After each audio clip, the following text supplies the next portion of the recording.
pick a shot glass, pick a card. This is a reading where you get to choose which card you're going to receive.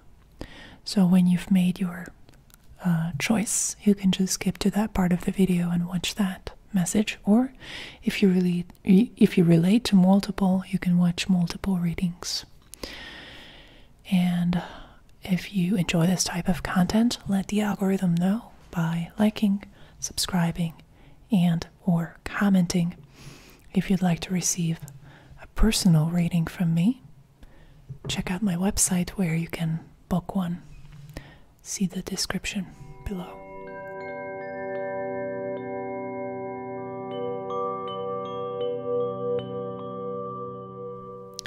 Alright, so I just want to say I don't drink alcohol, but where I live, I found these shot glasses in the kitchen cabinets, and I thought it was interesting that they were from multiple different places, and I was wondering if you guys would enjoy a bigger card reading with them.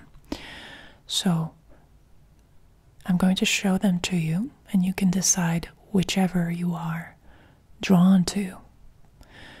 You can make a choice by, whichever place calls out to you. We have Santorini, Ireland, the Grand Canyon, and London, the London Underground to be more specific. Perhaps because you've been there, perhaps because you live there or nearby, or you can choose them based on whether you would want to be there, go there one day, or simply by which one resonates with you visually. It's completely up to you. So I'm going to show them to you one by one. We're starting with Santorini, which is in Greece. That's our first one. And then we have Ireland.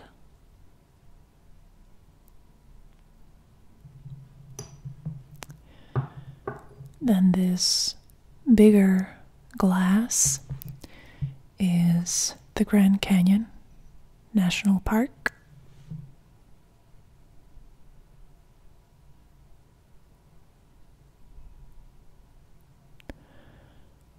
It's pretty impressive looking.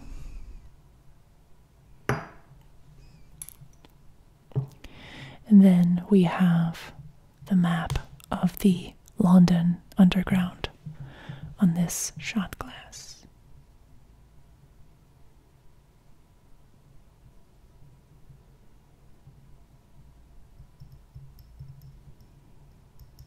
All right. So like I said, it's up to you which method you choose when picking your card. And if you want to, you can come up with a specific question before you make your choice. So you can pause the video now if you'd like. Think of a question, and when you're done, make sure to skip to that part of the video where we talk about your card. So if you picked the Santorini glass, your message is the Ace of Pentacles. The Ace of Pentacles is telling you that there is potential here.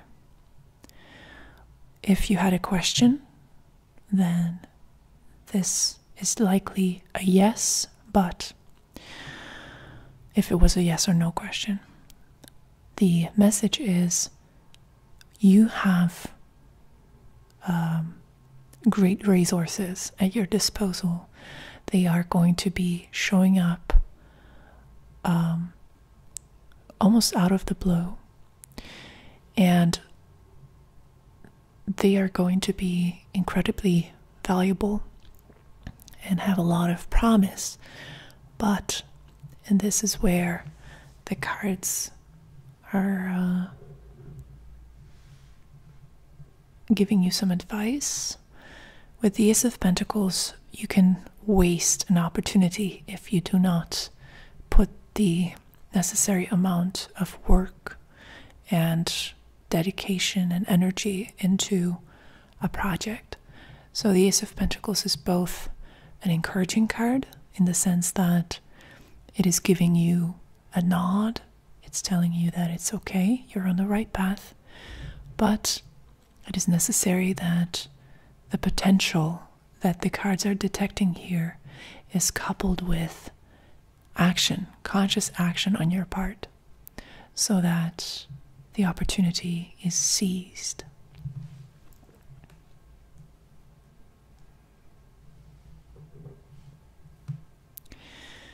If you picked the Ireland glass, your card is the Lovers. Well, the Lovers is, on the one hand, it's a very easy card to read because it's about the union of two entities. Usually it's a couple, so two people coming together and committing to one another. In a more abstract sense, the Lovers is also about the synthesis, the fusion of two opposing opinions, two different aspects of yourself or of your life. It is certainly a process of unification, a merge that is occurring or should be occurring. It's the card of taking a relationship seriously, whether it's a relationship with another human, whether it's a relationship with a dream that you have, something that you would like to dedicate yourself to. The Lovers is saying that, yes, it is time to commit. It's time to take this seriously. And if it's a relationship, it could signal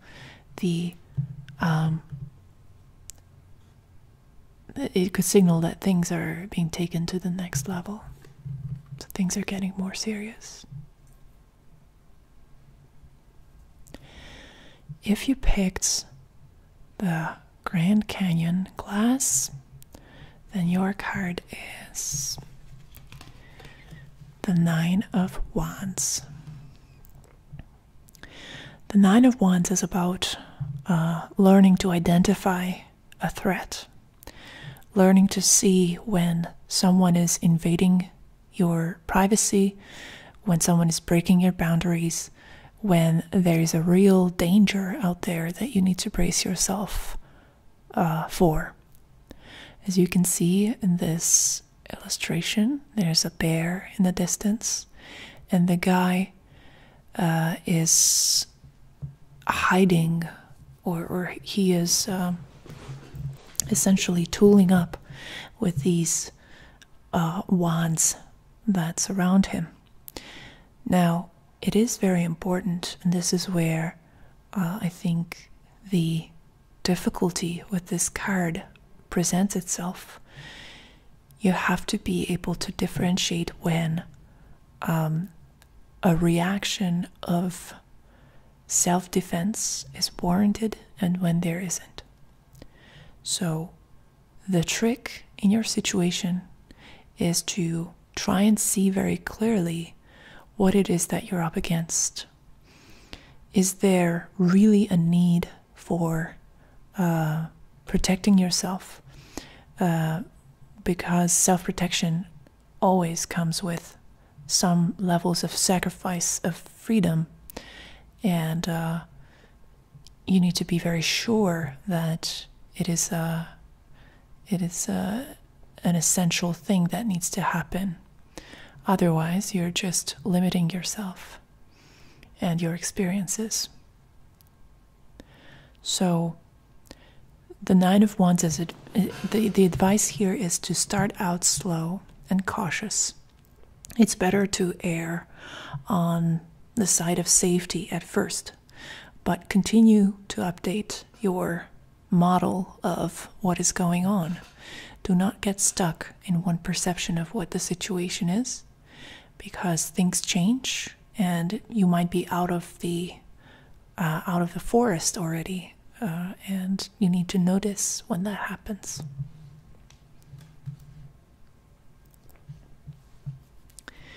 If you picked the London class, your message is the Two of Swords. Now, with the Two of Swords, there's a dual message. On the one hand, the Two of Swords is encouraging you to disconnect, to detach from the emotional overload, the overwhelm that a situation might inherently carry. And it's also asking you to consider that this is a temporary state. So you cannot live a life in a Two of Swords kind of mindset, because then life just passes you by. The Two of Swords is in a kind of a ritual posture. It's a ceremonial posture, if you will. It's no real self-protection with the Two Swords. They are symbolic. They are there to, on the one hand, represent the mental balance, the closedness of a system that is seeking independence, and it's also a gesture of saying no to the world. So finding a balance between retreating and taking on challenges is very important. So examine your situation and try to see, what is it that's missing? Do you need to withdraw more? Is this necessary at this point? Are you being overstimulated, overwhelmed? Is it too much, whatever is happening to you right now? You can identify that by simply thinking about or trying to observe your energy levels, and how do you wake up in the morning? Do you wake up full of energy, ready to take on the day, or do you feel like you need to drag yourself out of bed? If it's the latter, it might be that you are close to a burnout, and it could be worth considering taking some time off. However, it is also important to see if your life is flowing in a natural way, or are you artificially separating yourself from the vitality and the chaos of life that could bring new experiences and new influences to you. So try to identify where you're at, what is it that you need to do more of, and don't forget that detaching is okay as long as it's temporary, as long as you're using it as an opportunity to relax and to recuperate. Thank you everyone for watching. Share in the comments why you picked and which class you picked. Thank you. See you next time.